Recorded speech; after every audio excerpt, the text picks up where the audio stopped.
驾抵邺都，我家太尉奉了君命，提兵南下京师，问罪于南朝君臣。当此鼎革之际，令公为当朝首相，自当明晓时事，使罪人重贵，自去帝号，戴罪南衙，迎太尉大军入汴，以安黎庶。拿来吧。拿来？拿来什么？制文、诏令，你有吗？在下虽无制文诏令，但所言所述，句句皆是实情啊，令公。即使没有，插出去送开封府，以行骗论罪。不，来人！令公，令公，令公三思啊，令公，令公。文肃，下官在。你一到唐闸，宣召京师3品以上文武公卿，外藩使臣，2个时辰后，简贤讲武殿议事。下官领命。契丹大国代甲何止100万，杜令公之腋下亦有20万貔貅猛士，一举而下汴梁，不过反掌监视。大使与司空凭吴越王之命北来，想必自有官封权宜之计。如今天清在即，时加10余载，气数已尽。吴越诸军当知大事。张太尉如今提大兵10万，兵临京师，破城之日，恐无完卵。尊驾来此，是想要我吴越弃朝廷而奉契丹？北朝大军乃不世出的圣人，岂是诸位想见就能见的？若无重臣引荐，大使与司空，怕是连大军之兵帐都进不得。使君，开封府有人来拜。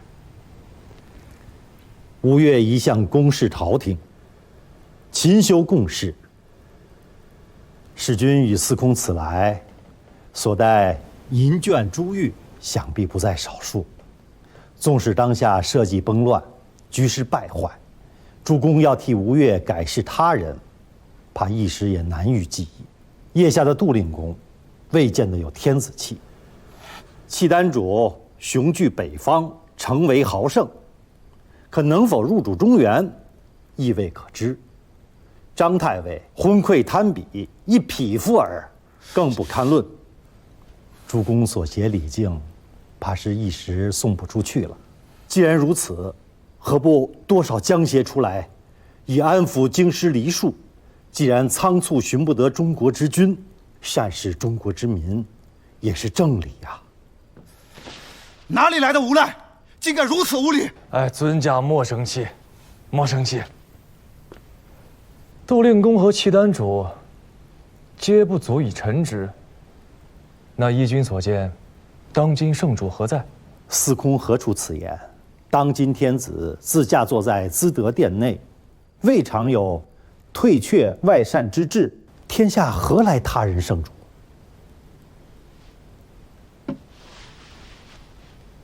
你想借多少？多少全凭司空心意。京师10万黎庶，嗷嗷待哺。豪富之家虽属100万，亦不为多；贫寒小户虽捐地至县，亦不为少。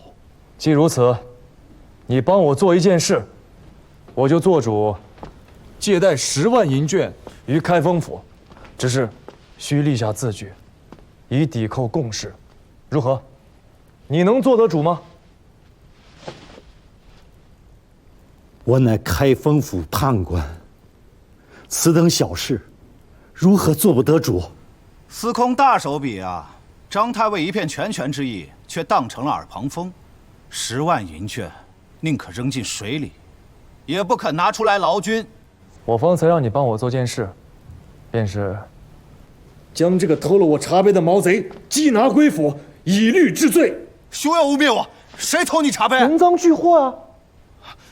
还请司空命贵府绑了此人，我拖他回去。来人！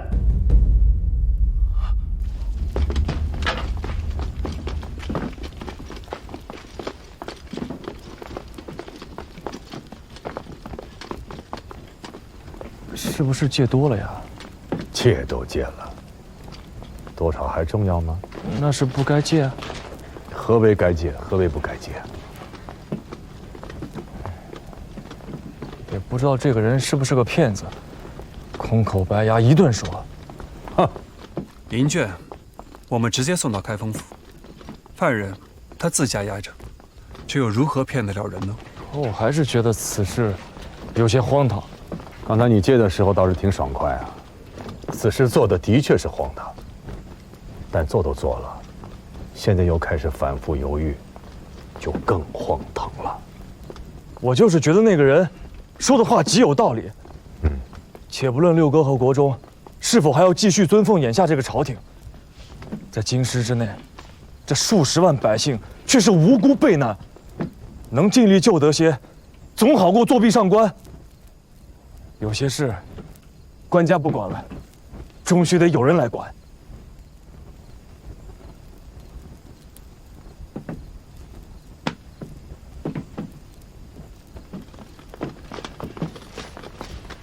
使君、司空，中书遣人传说冯令公召集朝廷3品以上文武公卿于1个时辰之后，简贤讲武殿议事，外藩使臣也在其列。老令公，天子已然自弃天下，杜令公效先帝当年故事，引北朝大军南下，其事不可当也。小冯相公，下官敢问，何为效先帝当年故事？先帝弃了幽蓟，杜令公难不成要弃了两河？内汉又何必如此装糊涂？契丹大军已然到了腋下，河北之地尽归北朝所有，又何来一个弃字？腋下降了，晋阳却未降。杜令公效仿先帝，刘令公却断不肯为二臣。河东100万军兵，是与契丹一决生死。说的倒是好听。刘令公拥兵晋阳，河北沦陷已有数月，如何不见河东军出兵御敌？你却又是何人？官居何职？公卿讲武殿议事，也有你插嘴的份儿吗？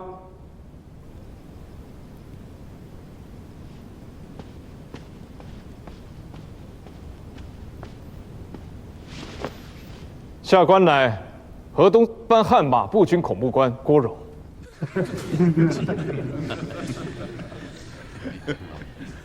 下官代刘令公陈情于京师诸公。杜重威叛国，张燕则逞嗣，契丹大举南来，当道诸公却不知安民御敌，却还想着向卖国的奸贼称臣屈膝，这岂不可笑？原来如此，连刘知远都动了心了。却不知刘令公何日提兵来京师辅政呢？小冯相公的意思，是欲使刘令公像杜令公那般，弃了河东百姓黎庶，将12州国土拱手让与契丹，再率兵南来京师，以兴鼎革。河北是前线，河东难道就不是前线？河东不能弃，那是朝廷最后的指望。召你们来本不是议论这个的。张彦泽的兵近在咫尺之间，你们谁若是欲降，稍时自可出城去降。眼下是有一桩急务要着落在你们身上，却不知老令公所言急务究竟是何事？粮食、兵。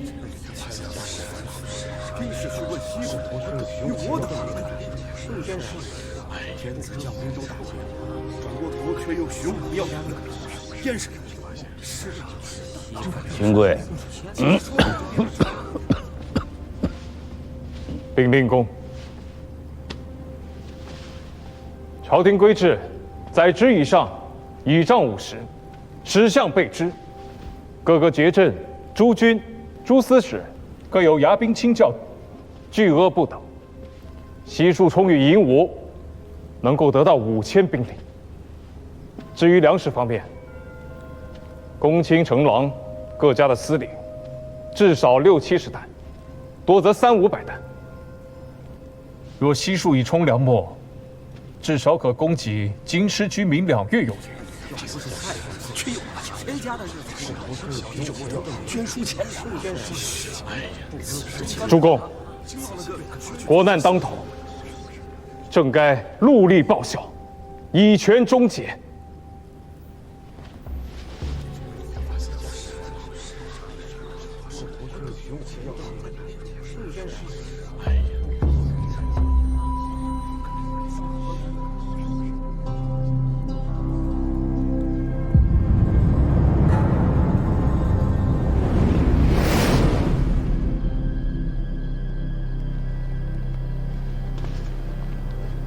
真的要动手吗？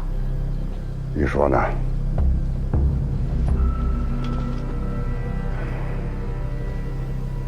大殿里不是公卿，便是勋贵，平日里哪一个都惹不起。抛弃骨头不过5-7-10斤肉，扔在城外的贼军营中，尚不足贼众一顿军事。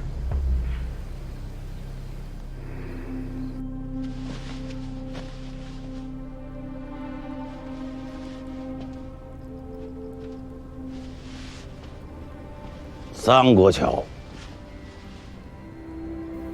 我家无兵，自罢相之后，仪仗也都撤了，只有10束家丁、380担存粮，还有12000贯匹钱绢，都与了令公便是。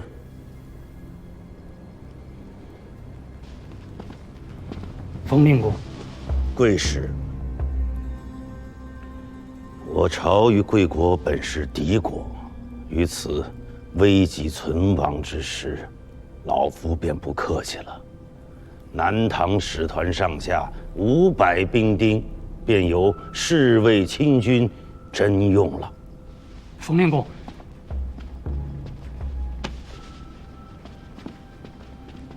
冯令公，吴越使团卫队2个指挥，加上另外1个黄龙岛的水族营，共计612余人，愿意听从令公调遣，守卫京师。远道而来修贡时，没有那许多的粮秣，原本朝贺朝廷征旦的那20万匹钱绢，明日即可捐与令公，以充军事。贵使有心了，只是有一条，还恳请令公应允下官。你说，我吴越子弟乃是朝廷藩镇，守护京师，阵前奋死，当仁不让。只是倘若朝廷以外人视我，将我之诸将士分散编制，枉送性命，那下官也是不义的。吴越之兵，只能守城，不能出城浪战。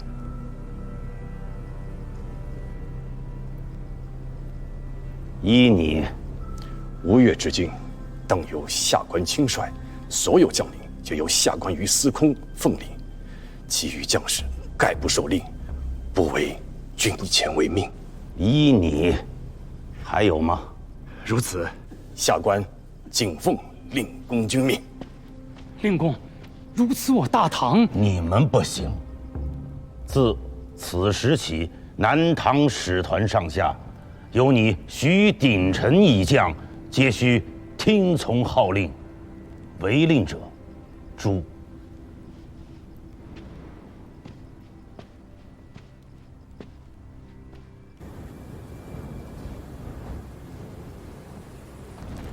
这许多人，最少还有2个时辰才能悉数入城。总数，怕不是有2万人上下。33800人。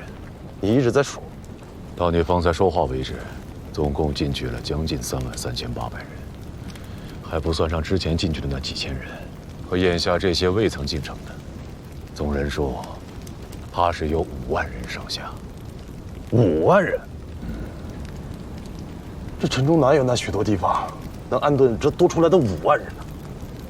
是啊。子平，下官在。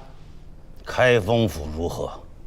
向吴越使团带了笔款子，8、9品的书吏、巡城的院子，还有应役的衙前，募了100-10个人回来，勉强能用事了。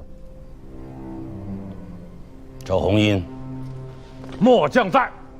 城防修缮的如何？禀令公，已严令儿郎们尽心勘察城防，有毁坏破缺处即刻修缮，详细分兵协同，均已部署。以赵弘殷节制京师防务，城内诸军悉从其调遣。诺。调员府在。从各府各节镇收编的仪仗、牙兵、家丁总计4-5千人，除却吴越之兵，一体由你提调整编，才太老弱，遴选青壮敢战者3000，以为城中后备。诺。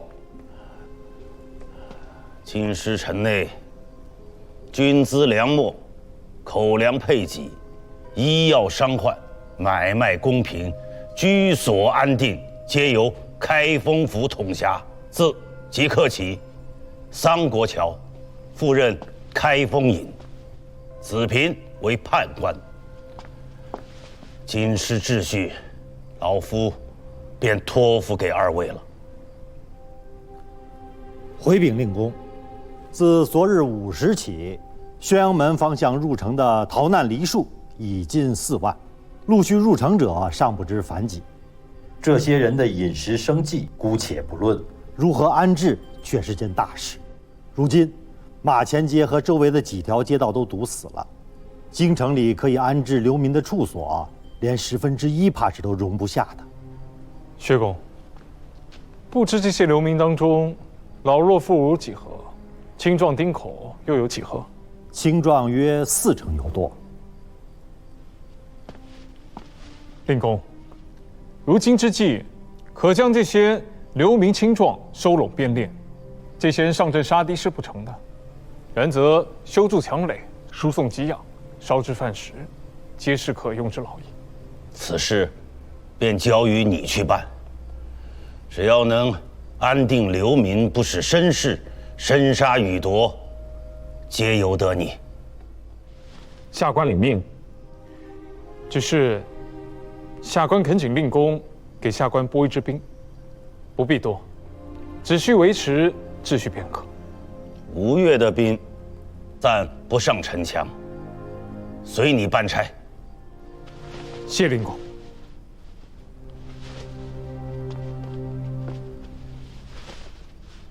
青壮如此，老幼妇孺如何安顿呢？问他。薛公关心，京城之内必有安顿之处。不能安其家，何以安其心？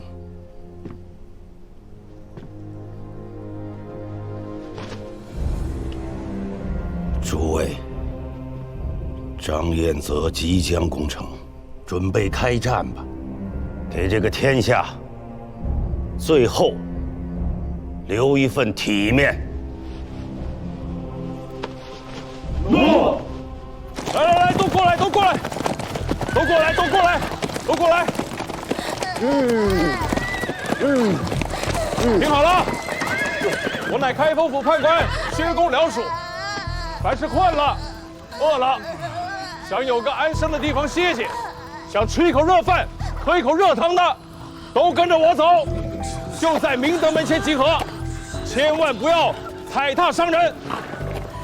是。田家郎君在呢，带一队人马跟我走。好，这你带着左队，随着司空，务必要护住他的安全。左队交跑。吃饭的、喝汤的，你跟我走。来，起来，起来，起来。杨光义、刘庆义、刘廷照、刘守忠、王正中、王审琦、李继勋、韩重晕，大将听令。末将在。你们8个人，8个指挥，每个指挥再补进1个队，即刻出城，与大郎合兵一处，攻守进退，皆听大郎提调。末将领命。天子有诏，尔等皆是基辅良将，因离兵祸，不得已而弃家避难，进入京师，便是京师之民，自当遵从法度。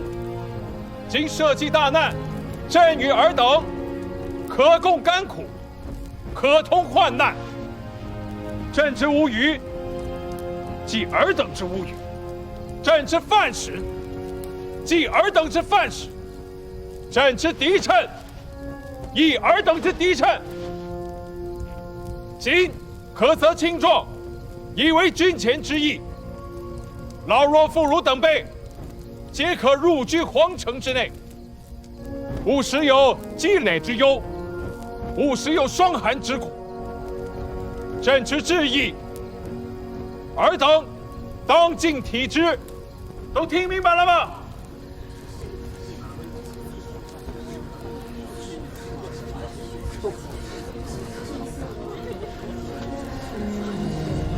都听好了，自即刻起，女子、老人、童子，皆可入住皇城，饭食、汤水、居所，皆由官家遣专人安顿。身长4尺之余，须发未白之男子，不得入住皇城，须听从开封府衙役号令，编户造册，以为军役，驻守京师。你们是想好了，既然入了京师，京师的安危，便是尔等的安危。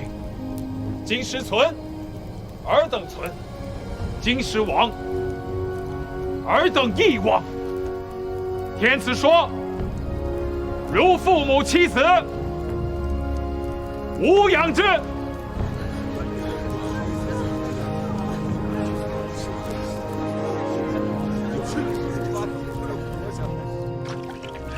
排好，都排好，都排好啊！都下来！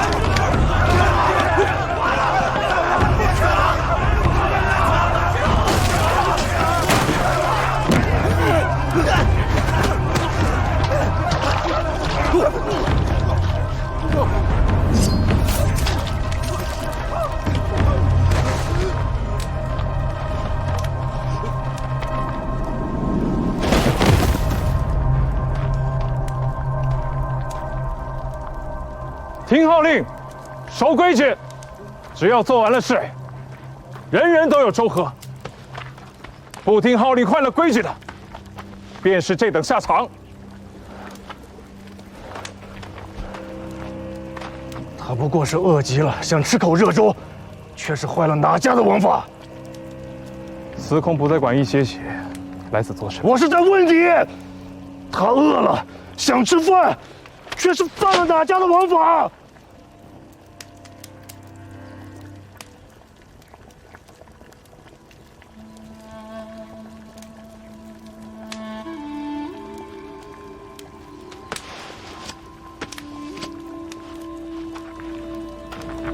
请司空执起刀，替他报仇。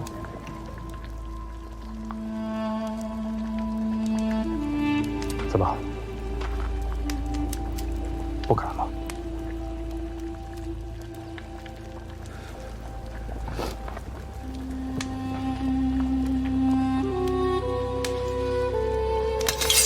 看什么呢？继续排好队，添好柴。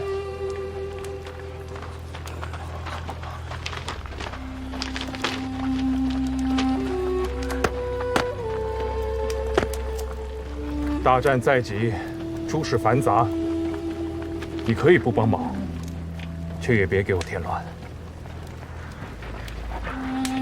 司空，拿好你的王法。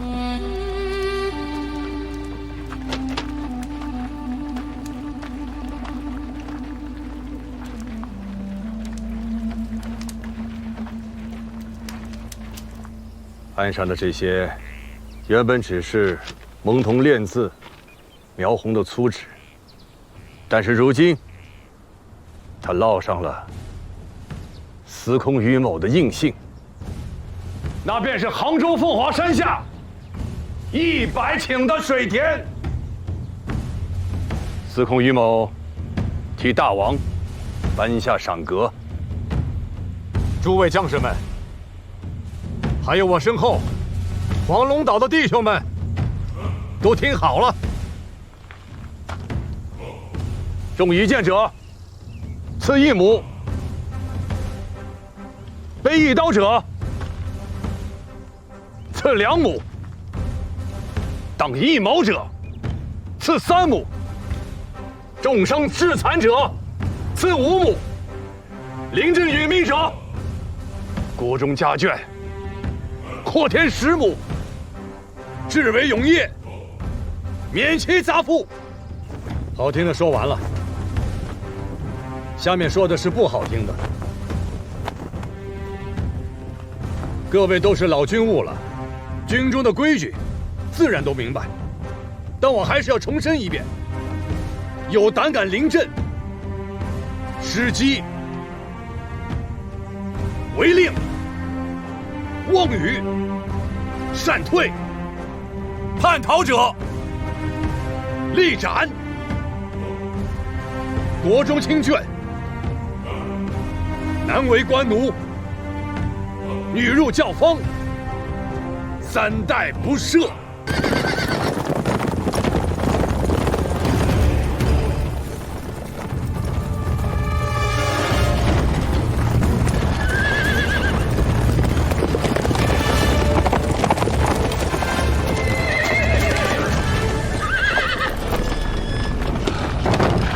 怎么，路上遇袭了？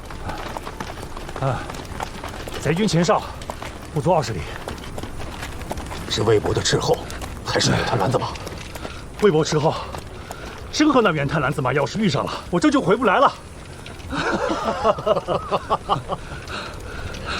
贼中可还立于行？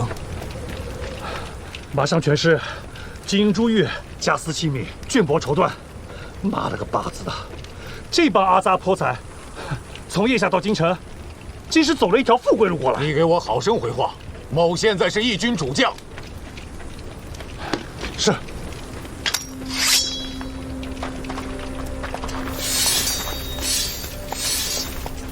贼众沿着汴河漫卷而来，新起斥候在东，忽为侧翼；部族在西，4路行军，道旗却有8面，还有2顶阴雨造旗。阴雨造旗，那是契丹倭鲁朵香文以上的贵人才能用的旗鼓制度。还有别的吗？道旗队列之间夹杂着很多义夫，未能向前，不能尽数。粗略算算，应该有1万人以上。